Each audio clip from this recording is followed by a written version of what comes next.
우리가 연구하고 또 스테반에 대해서 그의 영성을 배우는 시간이 되기를 바랍니다. 예수님의 제자들은 대부분의 갈릴리 사람이에요. 갈릴리 초창기부터 예수님을 따랐는데 스테반은 이 초창기에 예수님을 따른 것이 아니고 120명이 기도와 성령 받을 때 그때 3,000명이 막 몰려고 이럴 때 예수님을 드디어 믿기 시작한 사람이 스테반입니다. 그런데 이 스테반은 사도의 직무를 덜어주기 위해서 뽑은 7명의 집사 가운데 하나로 선택을 받았어요. 평신도 일꾼이지요. 그런데 그의 활동을 보면 평신도 못지않고 평신도가 아니라 이 사도 못지않은 크고 놀라운 일을 행하는 것을 보고 야, 집사가 이 정도인가 하고 우리가 깜짝 놀라게 되는 것입니다. 우리 8절을 한번 읽어보겠습니다. 스데반이 은혜와 권능이 충만하여 큰 기사와 표적을 민간에 행하니, 그랬어요. 은혜와 권능이 충만했다, 그렇게 말을 하고 있습니다. 병자를 고치고 귀신을 쫓아내고 기적을 행하고 큰 역사가 나타났어요. 그래서 참 놀랍죠. 어떻게 이렇게 큰 일이 일어날까? 우리가 이 기적과 이사를 행하는 분은 예수 그리스도를 생각합니다. 예수님이야 뭐 당연히 하나님의 아들이니까 뭐 병자도 고치고 중풍병자도 낫게 하고 죽은 자도 살리고 수많은 기적을 행하는 거 그거 뭐 다 당연하게 생각합니다. 하나님의 아들이니까. 또 제자들도 보면 3년 동안 가장 이 주님의 측근에서 하나님 예수님의 가르침을 뵙고 또 하나님 주님이 늘 기도해 주던 그런 사람이니까 이 사도들도 역사와 기적이 나타나는 건 당연히 생각할 수가 있어요. 그래도 성경을 보면 사도행전 2장 43절 보면 사람마다 두려워하는데 사도들로 인하여 기적과 기사의 표적이 많이 나타난다, 이런 말을 성경은 언급하고 있습니다. 그런데 스데반은 달라요. 스데반은 예수님이 승천한 후 이제 교회가 막 태동될 때 그때 예수를 믿었어요. 그러니까 불과 1년밖에 안 지나요. 어떻게 보면 우리 초신자고 세교입니다. 근데 이렇게 1년밖에 안 된 사람이 어떻게 이렇게 역사와 기적이 나타날까? 신앙 경력이 이렇게 짧은데 어떻게 이렇게 놀라운 역사가 나타나고, 전 그를 통해서 많은 역사와 기적이 일어날 뿐 아니라 이 설교도 보면 베드로 설교 못지않은 연륜 있는 깊은 설교를 하는 것을 봅니다. 1년밖에 안 됐지만은 그 설교의 내용을 보면은 사도들의 설교에 절대 뒤지지 않아요. 그 완성도나 그 깊이나 그 역사를 얘기하는 거 보면은 정말 설득력 있고 강력한 설교를 하고 있는 것을 발견합니다. 그래서 1년밖에 안 되는 초신자가 이렇게 크게 역사하는 것은 그가 짧게 믿었지만은 정말 불타는 심정으로 주님을 사랑했다, 주님에 대한 이 갈망과 열정이 대단했다, 그렇게 생각을 할 수가 있겠습니다. 여러분, 미적지근하게 100년 주님을 믿는 것보다도 불타는 심령으로 1년 믿는 것이 나을 줄로 믿습니다. 이 스데반은 구제와 재정과 행정 사역을 잘 수행을 하고 지적인 수준이 높았어요. 그래서 언변에도 굉장히 능력이 있었습니다. 모든 사람을 굴복할 만한 그 뛰어난 언변을 가진 것으로 성경은 묘사하고 있습니다. 그리고 단순히 무슨 행정이나 어떤 구제만 한 것이 아니고 복음 전도자로 일을 했다는 게 대단합니다. 신유의 능력과 기적을 행하고 또 박해자들을 향해서 담대하게 복음을 변증하는 그런 일을 하고 있다고 성경은 분명히 기록하고 있습니다. 이 공회 앞에서 단 한 번의 설교를 취하고 그 설교 때문에 돌맞아 죽은 분이 스데반이에요. 그리고 역사상 가장 최초의 순교자가 됐어요. 그래서 이 최초의 교회가 어떻게 박해를 극복하고 어떻게 교회가 발돋움했는가를 우리에게 보여주는 것이 이 스데반의 역사가 되는 것입니다. 스데반을 박해한 사람이 누군가? 그 주동자는 유대인이었습니다. 유대인 중에서도 헬라파 유대인들이 스데반을 그렇게 공격을 했어요. 이 박해자들의 출신을 이렇게 말을 합니다. 9절을 한번 다 같이 읽어보겠습니다. 이른바 자유민들, 즉 구레네인들, 알렉산드리아인, 길리기아와 아시아에 온 사람들이 회당에서 어떤 자들이 일어나 스데반과 더불어 논쟁할세, 그렇게 말을 하고 있어요. 이분들은 여기 나온 모든 이 도시들은 디아스포라 유대인으로 볼 수가 있습니다. 근데 이분들은 자유민이라는 그런 닉네임, 별명을 가지고 있어요. 이들이 누구일까? 역사학자들은 BC 63년 폼페이에 의해서 로마로 포로로 끌려갔던 유대인들의 후손이라는 설을 가장 유력하게 믿고 있습니다. 그 당시에는 한 4천여 명의 자유민이 거주하고 있다고 기록되어 있습니다. 그들은 회당을 중심으로 활동을 했고 거기서 자신의 믿음의 그런 기초를 든든히 했습니다. 그들은 이제 스데반과 논쟁을 벌입니다. 왜 헬라파 유대인들이 기독교를 이렇게 박해하는 것일까? 거기에는 이 유대의 공동체가 무너지는 것을 굉장히 두려워했기 때문인 것입니다. 당시에는 예루살렘에 회당이 여럿이 있었습니다. 본문에는 이들의 출신지가 네 곳이 나오는데 우리 첫째는 구레네인데 지금의 리비아로 해석할 수가 있습니다. 두 번째는 알렉산드리아인데 알렉산더 대왕이 건설한 도시가 알렉산드리아예요. 그리고 이집트 최대의 도시입니다. 그리고 유대인의 인구가 전체 도시의 5분의 1을 차지할 만큼 유대인들이 굉장히 북적북적거리는 그런 도시가 알렉산드리아입니다.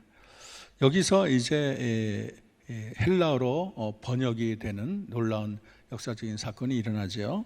그리고 길리기아는 여러분 사도 바울의 고향이 되고 있습니다. 길리기아 다소라고 성경은 말을 하고 있습니다. 그리고 아시아인데 이건 터키 서부의 에베소를 중심한 지역으로 이해할 수가 있습니다.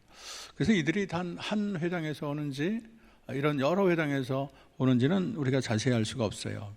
예루살렘에 480개의 회당이 있다고 기록을 하고 있습니다. 그래서 어쨌든 같은 유대인이지만 출신지별로 이렇게 공동체를 이루고 있다는 것을 성경은 우리에게 알려주고 있습니다. 이제 신학 논쟁이 시작되는데 신학 논쟁은 분명히 기독교와 유대교의 차이일 거예요. 복음이냐 율법이냐 이 문제 갖고 아마 다투게 될 것입니다. 스데반 같은 그리스도인들은 율법 지키는 것이 우리에게 구원을 주는 것이 아니다. 율법 다 지킨다고 구원받는 것도 아니고 우리는 율법을 다 지킬 능력도 없다. 우리는 오직 예수를 믿어야 구원을 받는다. 이건 당시에 쇼킹할 그런 사건이에요. 왜냐하면 이들은 조상 때부터 율법을 지켜야지 구원을 받는다가 뼛속에 새겨져 있는데 율법이 아니고 예수 믿어야 구원받는다 그러니까 듣도 보지도 못한 그런 말을 하니까 얼마나 그들이 우리 기독교를 핍박을 하겠습니까? 그래서 논쟁을 벌였는데 이 스데반이 보면은 설교를 보면 구약에 대해서 굉장히 박식해요. 그래서 성경도 잘 인용하고 또 이 논리력도 뛰어나고 또 거기에다가 성령이 충만했기 때문에 모든 그런 논쟁을 다 이기고 승리를 하게 되었습니다. 그래서 이 스데반은 헬라 철학도 많이 알고 우리 지혜와 성령이 충만하다 그랬는데 이 지혜가 아마 헬라의 그런 모든 지식들을 섭렵한 것으로 보입니다. 그리고 성령이라는 것은 주님의 성령 기도 많이 해서 성령의 인도를 받고 지시를 받고 또 성령의 눈도 열려서 나중에 죽을 때 보면 이렇게 환상도 보는 것을 우리가 보지 않습니까? 그리고 이제는 말로 안 되니까 이분들이 우리 말로는 안 되겠다. 그래서 음모를 꾸미기 시작하는 거예요. 그래서 거짓 소문을 퍼뜨리고 거짓 증인을 사서 스데반을 공략을 합니다. 이 많은 사람들이 이제 여기서 이제 재판이 시작되는 것을 알고 많은 사람들이 모이고 거짓 증인까지 다 소환이 됩니다. 음모의 내용이 13절, 14절에 나와 있습니다. 우리 한번 다 같이 읽어보겠습니다. 거짓 증인들을 세우니 이르되 이 사람이 거룩한 곳과 율법을 거슬려 말하기를 마지 아니하는도다. 14절 그의 말에 이 나사렛 예수가 이곳을 헐고 또 모세가 우리에게 전하여 준 규례를 고치겠다함을 우리가 들었노라 그랬어요. 그래서 이제 이 포인트는 두 가지예요. 거룩한 곳과 율법을 얘기하고 있어요. 이 거룩한 곳이라는 것은 예루살렘을 가리키는 것이죠. 그리고 율법은 우리가 잘 아는 모세율법을 말하고 있습니다. 근데 이것을 다시 한번 반복해서 말을 하고 있어요. 그래서 14절에 다시 반복이 되는데 우리에게 준 규례를 고치겠다. 그리고 또 하나는 성전을 헐었다. 이곳을 헐었다. 성전을 헐었다. 이 두 가지 문제를 가지고 지금 스데반을 사방 이 주변에서 압력을 가하고 있는 것입니다.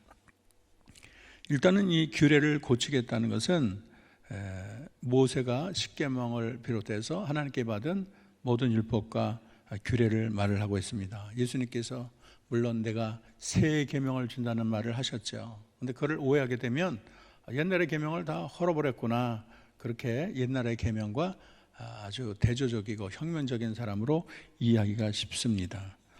실제로 우리 예수님이 보면은 구약의 계명을 그렇게 바꾸기도 하고 구약의 계명을 다르게 말한 적이 있어요. 여러분 마태복음 5장 31절 34절은 이렇게 되어 있습니다.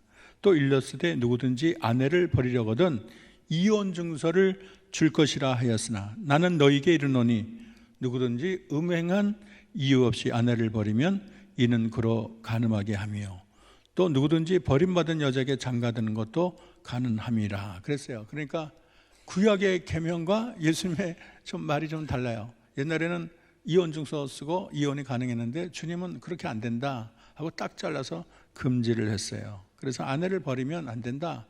간음 외에 다른 이유로 그런 일을 하게 되면 너도 간음을 행한 것이다. 그렇게 분명히 말을 했습니다.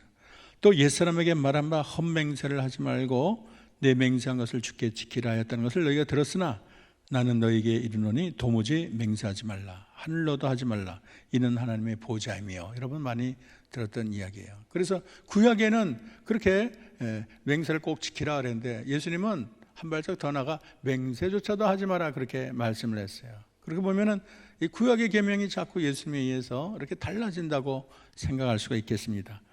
마태복음의 55장 11절 가면 이런 말이 있어요. 입으로 들어가는 것이 사람을 더럽게 하는 것이 아니라 입에서 나오는 그것이 사람을 더럽게 하는 것이니라 그렇게 말을 하고 있어요. 이건 굉장히 중요한 말이에요. 이 구약에는 이 정결법이 있어서 동물 중에도 더러운 것, 정하지 않은 것은 먹으면 안 되고 전혀 세상의 모든 것은 정한 것과 부정한 것은 나눠지는데 물고기도 그렇죠. 그런데 그를 구분하지 않고 먹으면 큰일 나요. 그런데 예수님은 입에 들어가는 게 우리를 더럽히는 게 아니다. 안에서 나오는 게 더럽히는 거다. 그렇게 아주 패러다임을 완전히 바꿔버렸어요.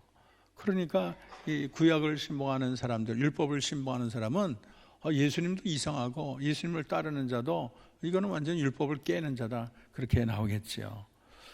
그리고 스데반의 설교를 보면 예수님을 세상 죄를 제거하는 어린 양으로 했다면 더 이상의 제사가 필요 없다는 거예요. 예수님이 어린 양이 되기 때문에 다른 제사가 필요 없어요.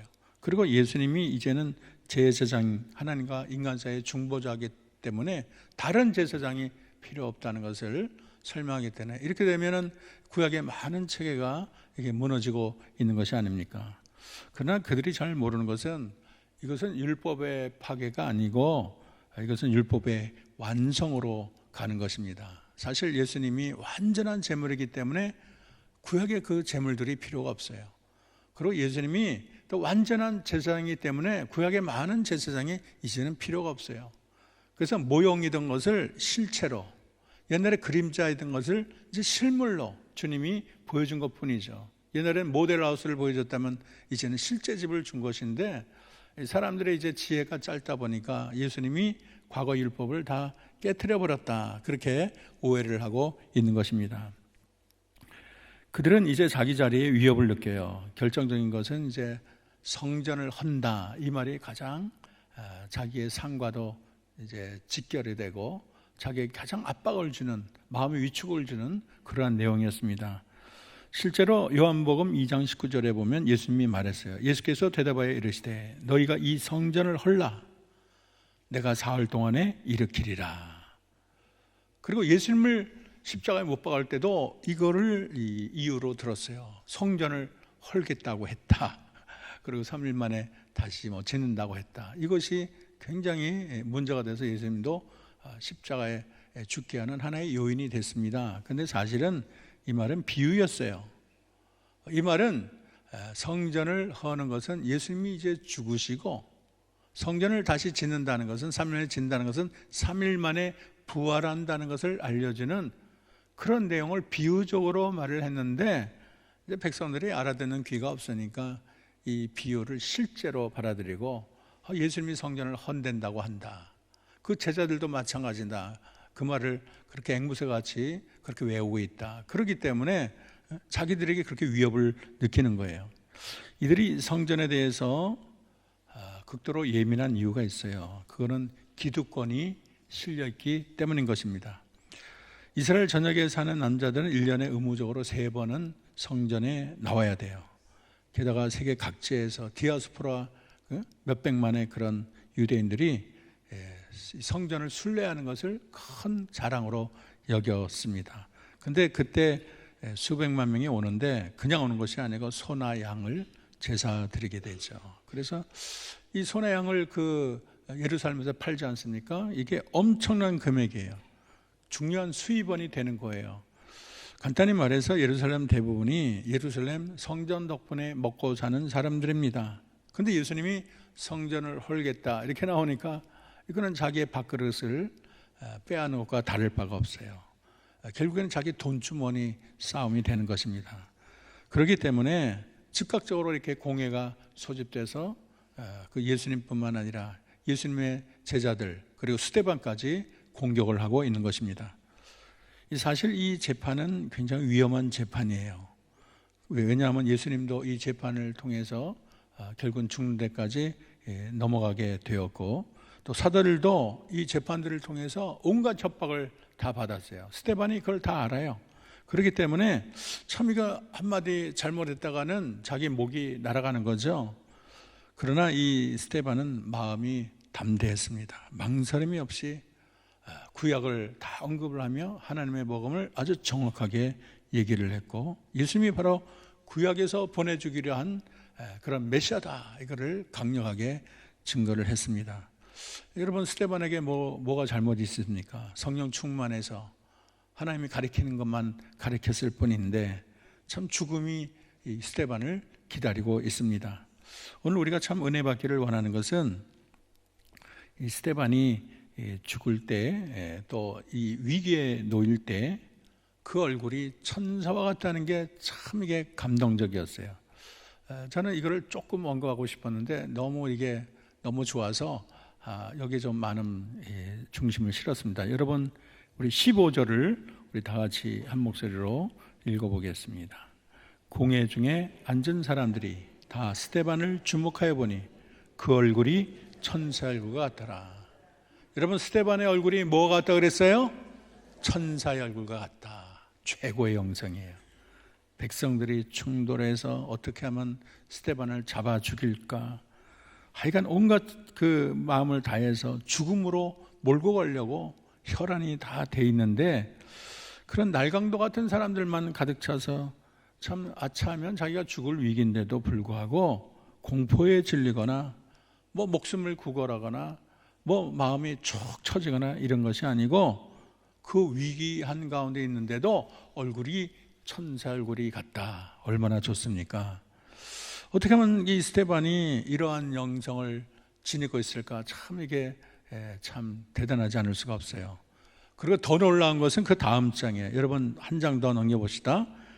사도행전 8장 55절에서 60절 우리가 다음에 하겠지만은 다시 한번 7장 사도행전 7장 55절 제가 한 절 읽고 여러분이 한 절 읽겠습니다. 199쪽입니다. 55절부터입니다. 스데반이 성령 충만하여 하늘을 우러러 주목하여 하나님의 영광과 예수께서 하나님의 우편에 서신 것을 보고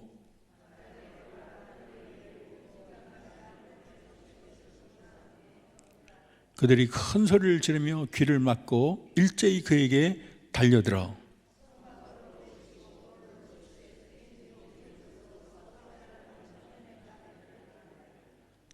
그들이 돌로 스데반을 치니 스데반이 부르짖어 이르되 주 예수여 내 영혼을 받으시옵소서 하고 우리 다 같이 무릎을 꿇고 크게 불러 이르되 주여 이 죄를 그들에게 돌리지 마옵소서 이 말을 하고 자니라. 참 얼마나 은혜롭습니까? 참 이런 영성을 가지면 얼마나 좋을까. 이런 영성을 갖고 세상을 살면 참 소원이 없겠다, 그런 생각을 해봅니다. 저는 이런 영성의 소유자가 되는 비결을 좀 생각해 봤어요. 첫째는요, 따라합시다. 성령 충만했다. 성령 충만이 중요해요. 여러분, 성령 충만하면 원수도 용서하게 되는 것입니다. 성령 충만하면 모든 아픔과 미움을 극복할 수 있는 힘이 돼요. 여러분, 사람이 미워진다, 일이 짜증이 난다, 왜 이렇게 모든 것이 우울하냐, 그거는 내게 성령 충만에 문제가 있다는 것을 알려주는 신호입니다. 여러분, 성령 충만하면 모든 상황에서 내가 주를 찬송할 수 있어요. 감옥에 들어가도 내가 주를 높일 수가 있어요. 일이 안 풀려도 나는 주님을 찬미할 수 있어요. 어떤 불행이 닥쳐와도 하나님께 감사할 수가 있습니다. 그래서 성령 충만하면 얼굴이 천사와 같이 빛이 나게 되는 거예요. 이 자동차가 기름이 떨어지면 가다가 가지 못하고 이렇게 힘없이 멈추지 않습니까? 성령이 떠나가면 삶에 메가리가 없어, 열정이 없어, 아무런 기쁨이 없어. 성령이 그렇게 내 안에 역사하지 않는다는 증거입니다. 성령이 충만한 사람은 몸이 세상에 있지만 그 영혼은 세상을 초월한 사람과 같아요. 다니엘의 세 친구 봤더니 사드락, 메삭, 아벳느고가 왕의 신상에게 절하지 않아서 풀무불에 들어가게 됐어요. 그런데도 전혀 쫄지 않아요. 전혀 두려워하지 않아요. 하나님께서 우리가 그 풀무불에 들어가도 우리를 구할 것입니다.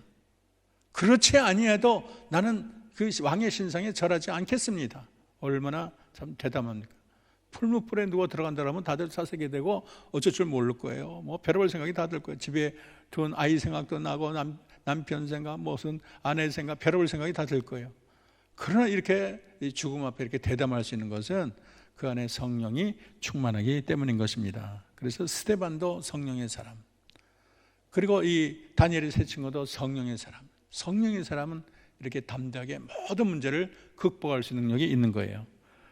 그리고 두 번째 비결이 뭔가 했더니요, 따라합시다. 긍휼히 여겼다.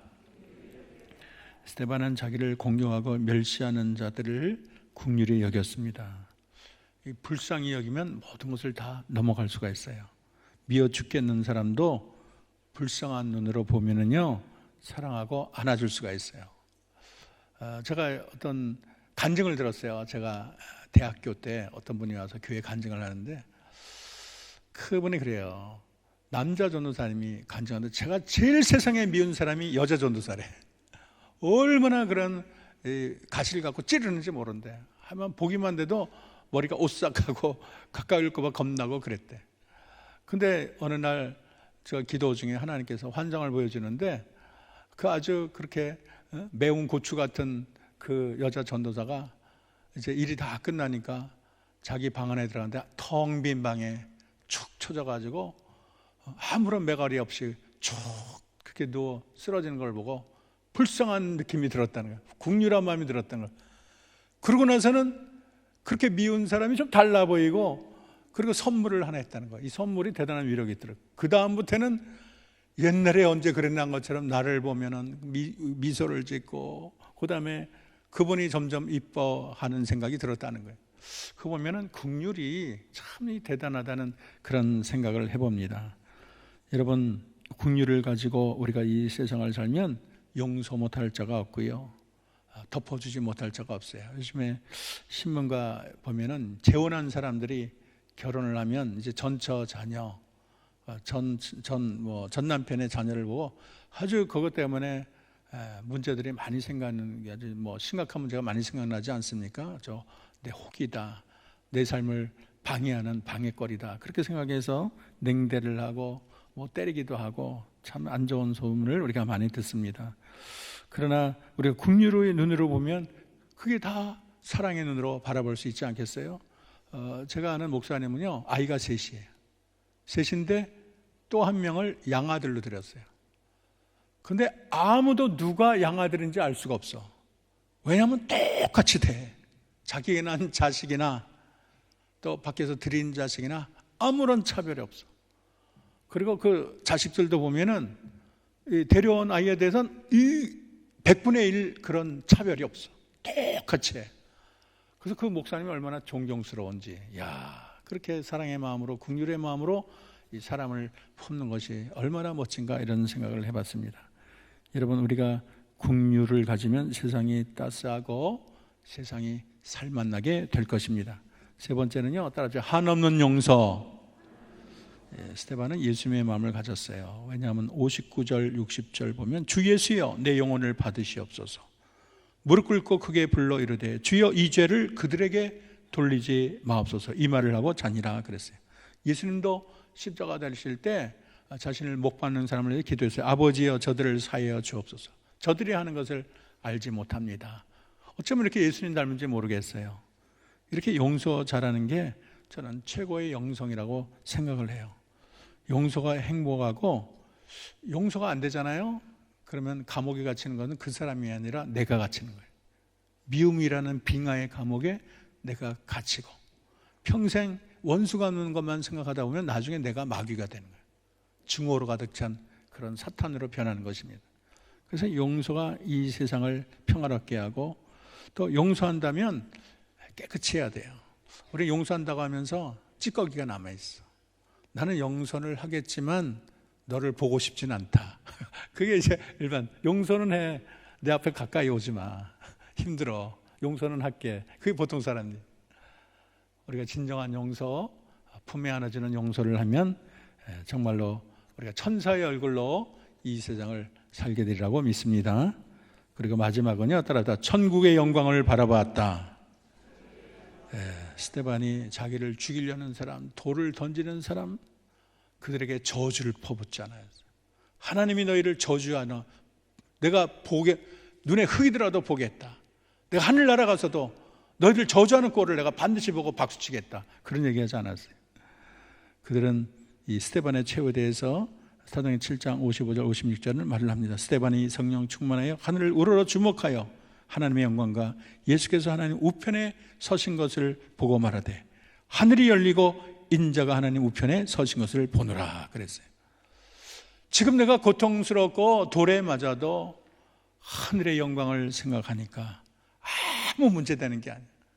천국이 내 눈에 다 보이니까 세상의 가시도 아픔도 눈물도 증오도 문제되지가 않아요. 우리가 천국의 영광을 생각한다면 이 세상에 극복하지 못할 일이 없어요. 내가 중병에 걸려도 천국의 영광을 생각하면 웃을 수가 있어요. 또 내 주변에 나를 힘들게 하는 사람이 많아도 우리가 천국의 영광을 생각하면 다 극복할 수 있어요. 지금 내 주변에 내 할 일이 너무 힘들고 쉬고 싶다, 못해 먹겠다, 직장 때문에 직장에서 잘릴 위기가 있고 얼마나 문제가 많아요. 그러나 여러분, 천국의 영광을 생각하면 우리가 능히 이기고 나가게 될 것입니다. 로마서 8장 18절은 이렇게 말을 합니다. 생각건대 현재의 고난은 장차 우리에게 나타날 영광과 좋게 비교할 수 없도다. 저는 이것이 여러분의 영성이 되기를 소망합니다. 우리가 스데반의 영성을 배웁시다. 반드시 오래 믿어서가 아니에요. 1년을 믿더라도 우리가 제대로 믿어야 되겠어요. 아까 말한 것처럼 100년을 미적지근하게 믿느니 1년이라도 불타는 열정으로 주님을 위해서 내 목숨 바치겠다, 그런 각오로 믿는 것을 하나님 더 높은 점수를 준다는 것을 알아야 되겠습니다. 여러분 모습은 어떤가요? 우리의 모습은 어떤가요? 우리는 쉽게 낙심하고 좌절하는 우리 자신은 아닌가요? 우리는 스데반처럼 형신도지만 사도 이상으로 능력을 가진 성도가 되기를 소원합니다. 복음 들고 민족의 장벽을 뛰어넘는 전도자가 되기를 기도합니다. 매순간 하늘에 예수님을 목격하는 영원히 열린 자가 되기를 바랍니다. 그래서 자신의 돌팔질하는 사람에게도 주여 이 죄를 저들에게 돌리지 마옵소서, 그런 그리스도인이 되기를 바랍니다. 무엇보다도 여러분이 천사의 얼굴을 가지기를 원하는데 어떠한 시련이 다가와도 어떠한 염려거리가 닥쳐와도 낙심하지 말고, 아무리 나를 고소하고 모함하는 사람, 나를 힘들게 하는 사람이 많이 있더라도 낙심하지 말고, 세상이 나를 알아주지 않는다고 자꾸 가라앉지 말고, 여러분 주님 안에서 하나님이 나와 함께하는 것을 믿으며 오직 성령으로, 오직 한없는 긍휼로 하나님은 사랑으로 그리고 천국의 영광을 바라보며 언제나 천국가는 그날까지 우리 천사의 미소를 잃지 않는 저와 여러분 되기를 주의 이름으로 축원합니다. 기도하겠습니다. 하나님, 오늘 우리는 스데반을 배웠습니다. 스데반은 수많은 핍박과 자기를 조소하고 죽음으로 몰아내는 아버지 하나님 유대인들을 바라보지만 얼굴을 천사와 같이 환하게 주님을 바라보고 심지어는 돌에 맞으면서도 성령으로 하나님은 긍휼로 하나님은 사랑으로 천국의 영광을 바라보며 저들을 위하여 기도하고 내 영혼을 주께 맡기나이다 정말로 가장 아름다운 영성을 표현한 자가 되었습니다. 우리가 이 세상 살 때 얼마나 염려거리가 많습니까? 얼마나 슬퍼할 일이 많습니까? 아버지 하나님 집에 가면 또 눈물 흘릴 일이 얼마나 많겠습니까? 하나님, 사회가 쉽지 않고 하루하루 지나는 것이 쉽지 않고 또 우한 폐렴으로 얼마나 또 세상이 뒤숭숭합니까? 그러나 힘들고 어려울수록 낙심하지 아니하고 하나님, 오직 성령으로 하나님은 긍휼로 하나님은 사랑으로 천국의 영광을 바라보며 우리가 주님 앞에 가는 그날까지 천사의 얼굴로 승리하는 우리 모두가 되게 하옵소서. 예수님의 이름으로 기도합니다. 아멘.